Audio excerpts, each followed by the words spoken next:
was shocked to see the content of a review packet distributed to the 10th grade students. The section on Zionism grossly misrepresented a foundational aspect of Jewish identity.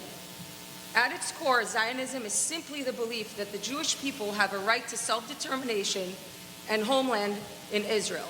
What actions are going to be taken against this educator who distributed such vile misinformation? Thank you. So that question asked at a recent school board hearing at Candlewood Middle School in Dix Hills, New York. And her concern stems from a work packet distributed to sophomore students, which contains content that is considered by those who take issue with it blatantly anti-Semitic. Among the content is the definition of Zionism as extreme nationalism, and also that every war ended with Israel gaining more land, as well as Jews taking land away from Palestinians. Elsewhere in the work packet is another description of Zionism as a Jewish nationalist movement to establish a homeland in Palestine. This sparking outrage within the Jewish community, as you've seen there. Students, residents, they are speaking out. We just showed you that. We want to bring in now, if we can, Maytal Kuhn, a student who received that assignment, brought it to light. She's joined by her mother. That is Ilana Rimler. Thank you both for coming on. We do appreciate that. Maytal, I wanted to start with you on this topic of Zionism and the packet itself. Do you have that packet? Often these stories are circulated, but many people don't believe it actually happened. So let's just go ahead and show if you do. Do you have that with you? I do, actually. It's right here. This is the page that you showed. I'm not sure if you can see it. I can. Can you describe what's in that packet? When you initially saw it, what went through your mind? I just thought that it was incorrect and that the way they're wording things just makes it seem a little bit less of what it is. They described them as Israel first, and then they used Jews, and to use them interchangeably is just not right to do. Sure. The discussion of Zionism and Zionists has really taken the top of minds of folks, especially following the horrific attack on October 7th. Ilana, maybe you could share how what you see in the work packet just doesn't align with your view of how you would define Zionism. Sure, absolutely. My really big concern about the packet is even describing Zionism as an extreme movement. Also, I think presents this false narrative that we then see on college campuses, and we see how early this misinformation is starting. And that's really why we decided to bring this to light, because it's starting way earlier than I think we've realized. And we're starting to kind of see additional misinformation. This isn't the first packet. This isn't the first piece of information that we've received that's really been not just biased, but outwardly false. Right, and you're not the first to speak up about it. There were other students who spoke up at the recent hearing that we were showing, one of whom was the co-president of the school's Jewish Heritage Club, making some very poignant remarks, if you will, and we'll play that now. Here it is.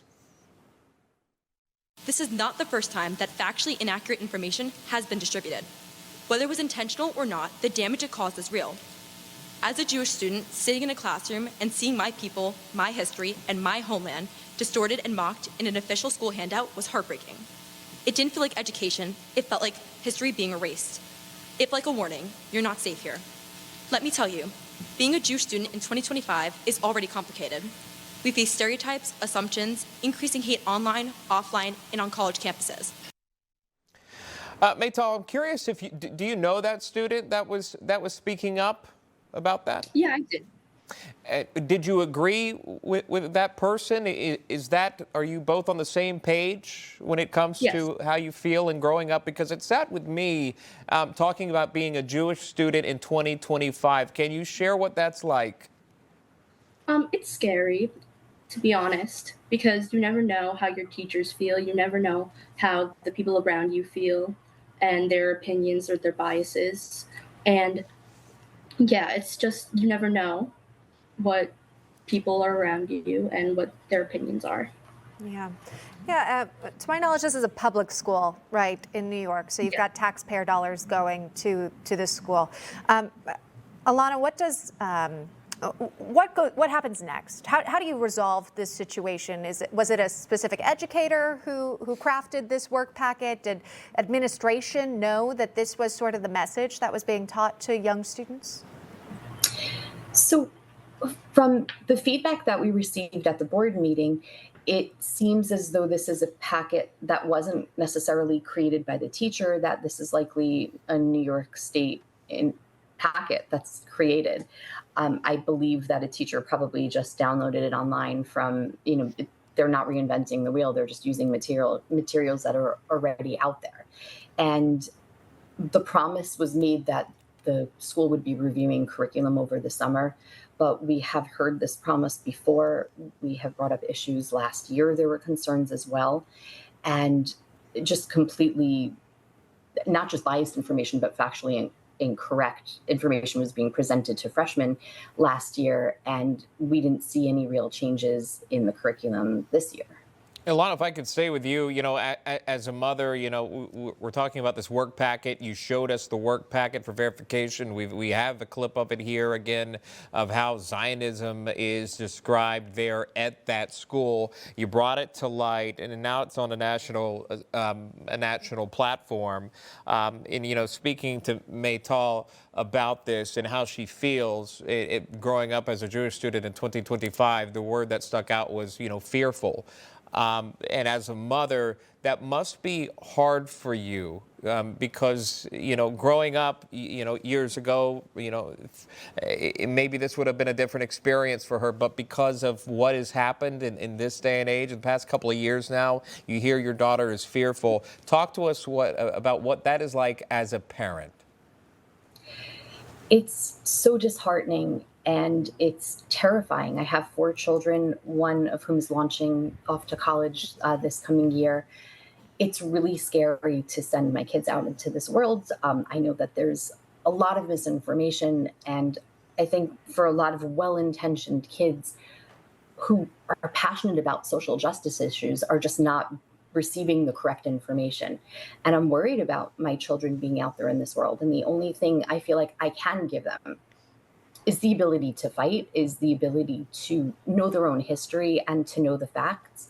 And that's something that I've really been focusing on in the past couple of years, especially since October 7th, where there has been so much hate towards Jewish people in America and in our school systems. We see it on social media all the time. We've had many, many conversations in our home and in our family about how to handle online bullies and what to do if somebody were to confront her.